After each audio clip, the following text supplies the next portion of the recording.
இயக்கத்தை தார் சாலையாக அமைத்தவர்கள் அண்ணன் விஜயரங்கம் போன்றவர் இன்று நம்மிடத்தில் இல்லை. சொன்னது போல இந்த மாவட்டத்தில் இயக்கத்தை அறுபாடுபட்ட அண்ணன் டிஆர்ஆர் இல்லை, மாசிலாமணியில் இருக்கிறவங்களாம் மறைந்தும் மறையாமல் நம்மோடு வாழ்ந்து கொண்டிருக்கிற அண்ணன் நம்முடைய சிவி மண்ணாமலையில் இந்த மாவட்டத்தை கட்டிக்காத்த அண்ணன் சின்னசாமியில் இந்த மாவட்டத்தை கட்டித்தர மதுராந்தாங்க ஆறுமுகம் இல்லை. அவங்களாம் இந்த இயக்கத்தை கட்டி காத்தவர்கள். அப்படியேப்பட்டவர்கள் கட்டி காத்த இடத்தில் அவர்களோடு உற்ற உறுதுணையாக இருந்து தந்தை பெரியார் இயக்கம் துவக்கப்பட்ட காலத்திலிருந்து இன்று வரை நாம் தடம் பெறலாமல், இன்னும் சொல்லப்போனால் சைக்கிளே போகலாம். இன்றைக்கி நம்ம கேட்குறது அண்ணன் டிஆர்ஆருக்கு ஆரம்ப காலத்தில் பார்த்தீங்கன்னா சைக்கிளில் போனாங்க. அதுக்கப்புறம் பார்த்தீங்கன்னா டிஆர்ஆர் காலத்தில் நாங்கள்லாம் அவர் சேம்பர் வச்சு நடத்திட்டு இருந்ததில் லாரி வச்சுருப்போம், 7-8 லாரி. இங்கேருந்து லாரி வாங்கிட்டு போவோம். ஆவடிக்கு நான் தான் வருவேன், அரைக்காட்டு வசம் போட்டிருப்பேன். இங்கேருந்து வாங்கிட்டு போய் அந்த லாரியை செங்கல்லோடு வரும். அது ஒரு தூசாக இருக்கும்.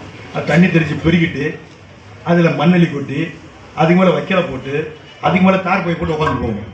ஏன் சீட்டு எதிரான்னு கேட்டால் மாநாட்டுக்கு போகிறதாலும் சரி, பேரணிக்கு போகிறதாலும் எதுனாக்கா டிரைவருக்கு மேலே உட்காந்து போய் நான் டிரைவர் சீட்டு உட்காரல, அதுக்கு மேலே கேபிள் ஏறி மேலே உட்காந்துருப்பேன். இது ஏன் சீட்டு, அதை விட மாட்டேன். யாராக இருந்தாலும் விட மாட்டேன். கொடி பிடிச்சி அப்போ உட்காந்து எதுக்கு சொன்ன அந்த அளவுக்கு உணர்வோடு நம்ம இருந்த இயக்கத்தில் வாழையடி வாழையாக தட்டம் புரளாமல் இன்று வரை இயக்கத்திற்காக எந்தவித கைமாறும் காணாமல் இருக்கின்றவர் தான் அண்ணன் நம்முடைய விஜயரங்கன் அவர்கள்.